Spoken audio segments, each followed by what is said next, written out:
झालेली आहे, पण त्यानंतर मला वाटतं अजूनही त्यांना हॉस्पिटलमध्येच ठेवलेलं आहे. आता ज्या गोष्टींवरनं तुम्हाला अटक झाली आहे त्याचाच तुम्ही आश्रय घेता, त्याच्याच तुम्ही मागे लपायचा प्रयत्न करत आहात. पण मग नेमकं गृह खातं किती याच्यावर कीन आहे, किती याच्यावर दबाव टाकून याला आत टाकण्यासाठी दबाव टाकत आहे, की इथे पण एकनाथ शिंदेंचं फडणवीस साहेब ऐकणार आहेत, हे आता पुढच्या 1-2 दिवसात स्पष्ट होईल. डॉक्टर्स जे मागत आहेत, नर्सेस जे मागत आहेत ते न्याय मागत आहेत, कडक कारवाई मागत आहेत, शिक्षा मागत आहेत. माझं तर म्हणणं आहे की त्याची दिंड काढली पाहिजे आणि त्याचं नगरसेवक पद बरखास्त केलं पाहिजे. आणि एका बाजूला पक्षामध्ये अशा पद्धतीचा नगरसेवक वागतो, त्याच्यावरती कुठलीही कारवाई पक्षांतर्गत केली जात नाही. तुमच्या पक्षातला नगरसेवक कसं वागला असतं, तुम्ही कशी कारवाई त्याच्यावरती केली असेल, शिंदेंनी काय करणं अपेक्षित? तुम्हाला आठवत असेल जेव्हा काही मंत्र्यांवर आरोप झाले, जसं संजय राठोड असतील किंवा इतर मंत्र्यांवर आरोप झाले, त्यांना त्यांच्या मंत्रिपदावरनं पहिलं आम्ही काढलं होतं. आणि तसंच आमची ही अपेक्षा आहे की मिंदेंकडून ह्या नगरसेवकाला त्याच्या पदावरनं काढले गेले पाहिजे. त्याच्यात CCTVमध्ये आता तर नुसतं महाराणीचा व्हिडिओ नाही, त्याचा जो ऑडिओ आला त्याच्यासोबत एवढा घाणेरडा आहे, एवढे घाणेरडे शब्दांचा वापर केलेला आहे, त्यांना बरखास्त करून त्याची दिंड काढली पाहिजे. हीच आमची मागणी राहील. तर आणि तरच त्या डॉक्टर्सना न्याय मिळेल. कारवाई करतील असं वाटतं का? एकनाथ शिंदे कारवाई करतील? स्वतः तसेच आहेत, पुढे काय त्यांच्याकडे अपेक्षा? महामार्गावरती देशी दारू विकली जाती होती, मोठ्या प्रमाणात हे दारू गेल्या काही दिवसांपासून त्या ठिकाणी विकली जाते.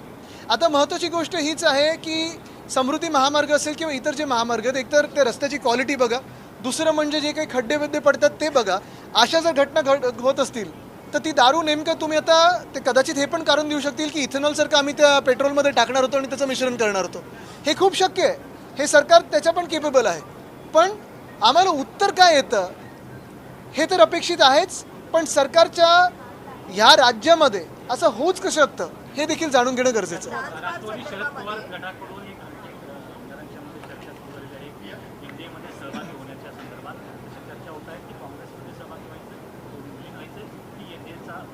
मला वाटतं तो आमचा प्रश्न नाही, तो त्यांचा प्रश्न आहे. पण आम्ही आमचं मत स्पष्टपणे परखडपणे मांडत असतो. आणि ह्या देशामध्ये आपण पाहिलं असेल आता सर्वत्र सगळीकडेच लोक बोलायला लागलेली आहेत, लोक व्यक्त होतात, लोकांचा राग व्यक्त होतोय. महागाई असेल, पाण्याची टंचाई असेल, विजेची कपात असेल, हे सगळ्या गोष्टी तर आहेच. पण दुसऱ्या बाजूला आज मी जे कुठचेही पक्ष असतील, जे कुठचेही खासदार असतील, जे कुठचेही आमदार असतील, जे कुठचेही नगरसेवक असतील, अधिकृतरित्या अनधिकृतरित्या भाजपसोबत जाऊ पाहत आहेत, त्यांना एवढंच विचारत आहे, जी लोक राम मंदिराला लुटू शकतात, दानपेटी सोडली नाही, तुम्ही त्यांच्यासोबत मांडी लावून बसणार का? तसंच जर पाहिलं असेल तर जंतर मंतरला जे विद्यार्थी आहेत ते पण बसलेले आहेत, अभिजित दिपके बसलेले आहेत, सोनम वांगचुक तिथे अजूनही आंदोलन करत आहेत. कोणासाठी करत आहेत, कशासाठी करत आहेत? ह्या देशासाठी करत आहेत. जो नीटचा पेपर फुटला त्याच्यासाठी करत आहेत.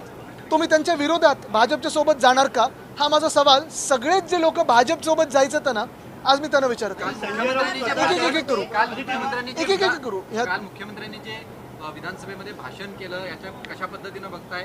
जोरदार टीका त्यांनी विरोधकांवर. त्यांनी 2-2.25 तास जे ते भाषण खेचलं, खूप थापा मारल्या, पण त्यांचं फ्रस्ट्रेशन हे दिसायला लागलेलं आहे. काय खूप वेळा काय होतं, arrogance is a sine of frustration, हे जे आपण बोलतो, हे काल जिवंत उदाहरण याचं मुख्यमंत्री महोदय. मी ह्या मागच्या आठवड्यात पण सांगितलं की कदाचित हे शेवटचं अधिवेशन त्यांचं मुख्यमंत्री म्हणून आहे. कदाचित त्यांना दिल्लीत कॅबिनेट मंत्री म्हणून खेचलं जाईल, जोर जबरदस्तीने खेचलं जाईल. शिवराज सिंग चौहानानं कसं खेचलं तसं खेचलं जाईल. पण ते फ्रस्ट्रेशन आता लोकांवर काढतायत, महाराष्ट्राच्या जनतेवर काढतायत. आणि जर एवढंच प्रश्न विचारत तुम्हाला झोंबत असेल तर का बसलात त्या खुर्चीवर? तुम्ही ज्या खुर्चीवर बसलेला आहात, ज्या सत्तेमध्ये बसलेला आहात, लोक तुम्हाला सवाल करतील. भ्रष्टाचार किया है, पैसा खाया है, तो गाली भी खानी पडेगी, हे समजून घ्या. लोक प्रश्न विचारतील, तुम्हाला उत्तर देणं गरजेचं आहे. महाराष्ट्राला धमकवून चालणार नाही. तुम्ही हिंदीत धमकवा, इंग्लिशमध्ये धमकवा, फ्रेंचमध्ये धमकवा, तुमच्या धमक्या आम्ही ऐकून घेणार नाही. महाराष्ट्र या धमकीला बळी पडणार नाही. आम्ही प्रश्न विचारत राहू. तुम्ही जी अनियमितता केली असेल, तुम्ही जे घोटाळे केले असतील, भ्रष्टाचार केला असेल, तुम्ही ज्या थापा मारता त्याला एक्सपोज करत राहू. संजय राऊत शरद पवारांवरती टीका केलेली आहे. त्यांनी जी काल एकनाथ शिंदेच्या जालन्यात जाऊन भेट घेतली, त्याच्यावरती संजय राऊतांनी टीका केली. महायुतीत महाविकास आघाडीत मिठाचा खडा आहे का? मी आता त्याच्यावर बोलणार नाही, कारण मी सांगितलेलं आहे आम्ही आमचं मत मांडलेलं आहे आणि आम्ही या देशाच्या जनतेसोबत आहोत, भाजपसोबत जाणार नाही. किती दबाव टाकला, किती काही खेचण्याचा प्रयत्न केला, आमिषा दाखवली, तरी देशविरोधी कारवाई आणि हिंदू विरोधी कारवाई आम्ही करणार नाही. भाजप हे हिंदू विरोधी आहेत, भाजप हे देशद्रोही आहेत. तुम्ही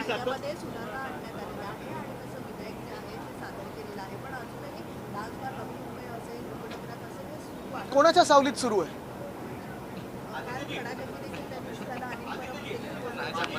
मला वाटतं एवढंच महत्वाचं आहे.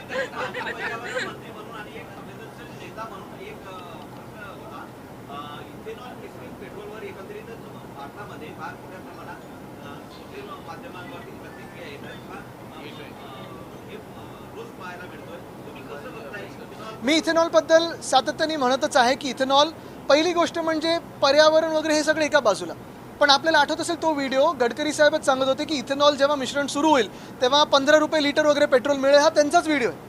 आणि मग प्रश्न विचारल्यानंतर देशद्रोही, त्यांना हाच व्हिडिओ दाखवल्यानंतर ते बोलतात हे मी बोललोच नाही आहे.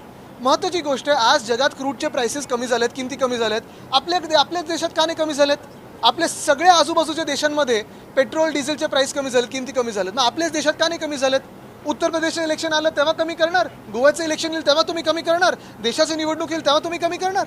आणि इथेनॉलबद्दल पण जे इंडस्ट्री बोलत आहे, जे जगात सगळे बोलत आहेत की इथेनॉल ब्लेंडिंग हे अजूनही अनसायंटिफिक आहे, अजूनही गाड्यांना ह्याच्यातून किती डॅमेज होते आपण पाहतोय, तरी देखील घुसवायचा स्वतःचा धंदा वाढवण्यासाठी. रस्ते तुम्ही तर ठीक करून दाखवा, मुंबई गोवा महामार्ग एक तर नीट करून दाखवा. 10-12 वर्ष झाली हा रस्ता चालू आहे. त्या खड्ड्यांमध्ये थोडं इथेनॉल टाकून तिथे तरी ते खड्डे बुजवा. ते मराठीचं बोलतात. अच्छा, शेवटचं तुम्ही सातत्यानं उद्धवजींनी पण देवेंद्र फडणवीस जोडले, पहिले मराठी पंतप्रधान केला, तुम्ही आज केंद्र, ठाकरेंची इच्छा आहे का देवेंद्रजींनी केंद्रात आम्ही हे जावं आणि शुभेच्छा द्याल सांगितलं, का? आम्ही हेच सांगितलं की त्यांनी पहिलं व्यक्त व्हावं, मग आम्ही त्याच्यावर आमच्या भूमिका व्यक्त शुभेच्छा करू. असतील का? आम्ही हेच सांगत आहोत.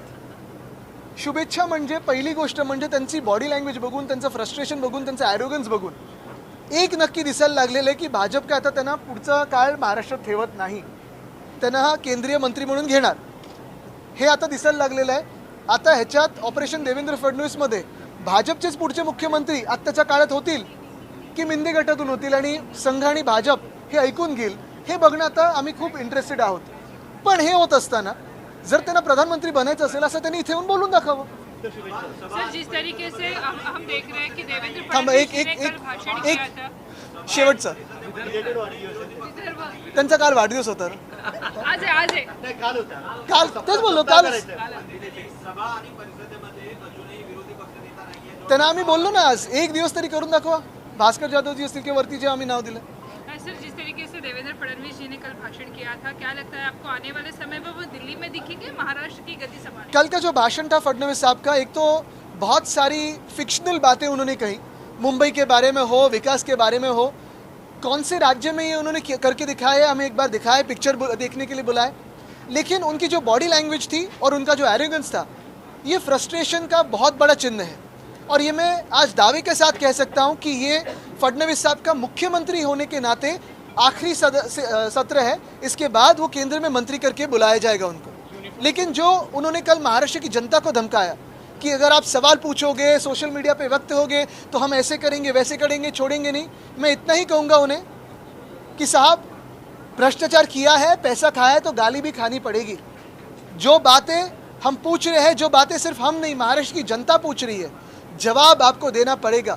जिस कुर्सी पे आप हो, आप राजा नहीं हो, जनता के सेवक हो. और ये मान के चलिए कि जनता हर समय आपको सवाल करेगी, ये घमंड नहीं कोई देखेगा. मुख्यमंत्री ने आज इस तरह से कमेटी बनाई, एक वन इथून सेम क्वेश्चन.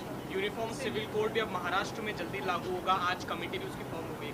देखने बात यही है, हमने पहले भी कहा था, पहले सड़क की जो लेवल है, क्वालिटी, उसमें यूनिफॉर्मिटी लाए, जो सेवाएं देते हैं उसमें यूनिफॉर्मिटी लाए, जो सांसद है या विधायक है उनको जो फंड्स देते हैं उनमें यूनिफॉर्मिटी लाए, जो ईडी, आईटी, सीबीआई विरोधी पक्ष के घर पे जाती है, उनमें सत्ताधारी पक्ष पे जो आरोप होते हैं उन पे भी जाए, उस पर भी यूनिफॉर्मिटी लाए. बात सरल है कि जो प्रस्ताव होगा उस पर आगे विचार किया जाएगा. प्रस्ताव क्या है देखेंगे, आप समर्थन करेंगे यूसीसी का? क्योंकि जो प्रस्ताव आएगा पहले बिल्कुल, लेकिन जो बाला साहब जी का हिंदुत्व था वो भाजपा का हिंदुत्व नहीं है. जो हमने राम मंदिर की मांग की थी, राम भक्तों के लिए की थी, इनके ट्रस्टी उसमें से पैसे खाए इसलिए नहीं है. और जो हर बात हमने की थी उसके खिलाफ भाजपा जा रही है, इसलिए जो प्रस्ताव आएगा उस पर विचार विमर्श किया जाएगा. दूसरा है कि कल शरद पवार जी आए विधानसभा में, उन्होंने बैठक की जो सीमा प्रश्न को लेकर थी. एकनाथ शिंदे केबिन में चले गए, आपने विधायकों के साथ बातचीत कर ली. मुझे लगता है राउत साहब ने उस पर बयान दिया है. आप इसे किस तरीके से देखते हैं? मुझे लगता है राउत साहब ने उस पर बयान दिया है. राउत साहब ने बयान दिया है, लेकिन मैं यही आज कहना चाहूँगा कि जो भी भाजपा से हाथ मिलाएगा वो राम मंदिर जिन्होंने लूटा है उसको आशीर्वाद दे रहा है। कल अगर हम देखें तो केडीएमसी के पूरे प्रकार में आप भी वहाँ पे गए थे, उनकी अरेस्ट हुई लेकिन अभी तक जो म्हात्रे है वो अस्पताल में ही है। मुझे लगता है रमेश म्हात्रे को सिर्फ अरेस्ट नहीं तो उसकी परेड निकाली जाए और जो उनका नगर सेवक पद है वो बर्खास्त किया जाए। जैसे उन्होंने डॉक्टर्स पे, फिर महिला डॉक्टर हो, पुरुष डॉक्टर हो, नर्सेज हो, उन पे हाथ चलाया है, बहुत ही निंदनीय बात है। और आज दुर्भाग्यपूर्ण बात यही कि अरेस्ट के बाद आश्रय वो कहाँ ले रहे, कहाँ छुप रहे हैं, तो एक हॉस्पिटल में जाके छुप रहे। यानी जो हंगामा किया वो एक हॉस्पिटल में, जाके छुप रहे दूसरे हॉस्पिटल में। हिम्मत होगी तो आओ, लोगों के सामने आओ, डॉक्टर्स के सामने आओ, माफ़ी तो मांगना दूर, पहली बात तो आने की भी एक थोड़ी शर्म दिखाओ। पेट्रोल में इथेनॉल मिलाने की बात हो रही है, उसको आप ये तो किसी का धंधा बढ़ाने की बात हो रही है। इथेनॉल ब्लेंडिंग जो है, आपको सभी को पता है कि पूरी इंडस्ट्री है, फिर सारे लोग हैं, जो जनता गाड़ियां इस्तेमाल कर रही है या सारी पेट्रोल के इंजन इस्तेमाल कर रही है, वो देख रहे हैं आपको कितना डैमेज हो रहा है। और ये डैमेज जनता का, डैमेज भारतीय नागरिकों का, और धंधा चले एक मंत्री और उनके बेटे का, ये कैसे चलेगी? जो मंत्री है उनका काम है सड़क बनाना, वो सड़क बन रही नहीं है और बिजनेस बढ़ाने में चले। एक बार हम बार हम देख रहे हैं कि खासकर शरद पवार को आप एक बात कह रहे होते हो, उनकी राह कहीं और नजर आती है। हम इस देश की जनता के साथ है। हम जिन्होंने राम मंदिर को लूटा है उनके खिलाफ है, हम जिन्होंने नीट का पेपर फोड़ा है उनके खिलाफ है, हम इस देश में जो महंगाई बढ़ा रहे हैं उनके खिलाफ है, यानी भाजपा के खिलाफ है। इंग्लिश कुठे गेले? त्यांना इथेच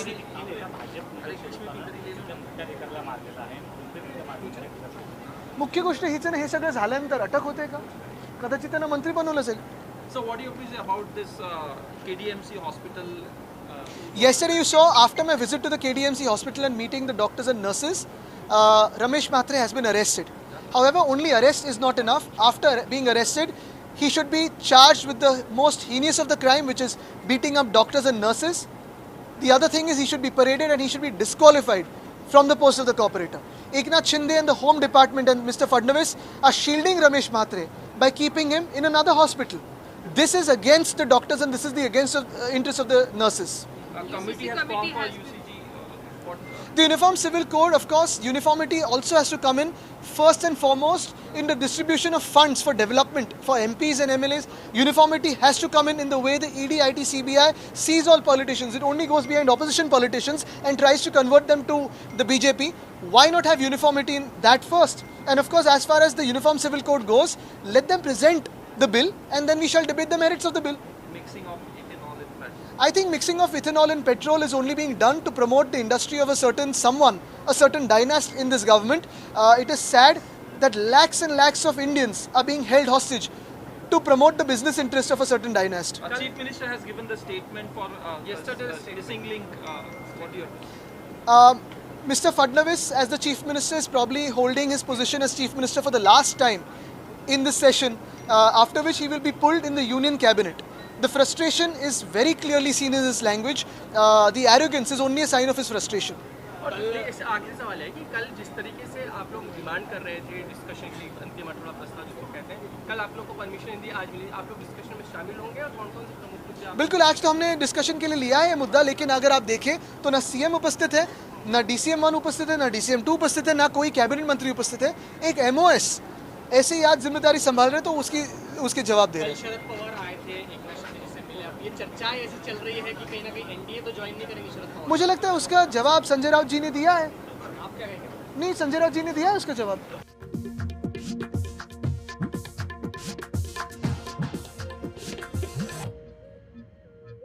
नहीं, एक अच्छा निर्णय